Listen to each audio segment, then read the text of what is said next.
Samsung is launching Galaxy S25 Ultra. It will come with the premium specifications and features.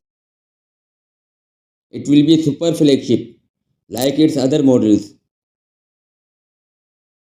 What's up guys? Welcome back to my channel and subscribe my channel for more latest videos. Thanks. The smartphone will be 12 GB of RAM and storage will be 256, 512 GB and 1 TB. Galaxy S25 Ultra will have quad camera setup on the back and main sensor will be 200 megapixel with 50 megapixel, 10 megapixel and 50 megapixel, and front camera will be 12 megapixel. The Samsung Galaxy S25 Ultra is landing with a powerful Snapdragon 8 Elite 3nm chipset and a 4.47 GHz octa-core CPU and GPU of Adreno 830.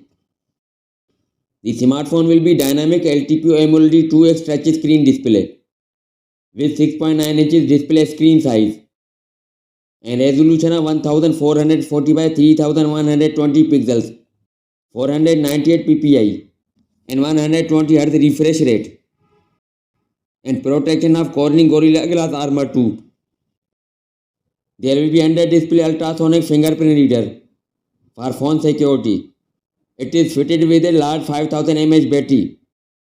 That's all for now and thanks for watching.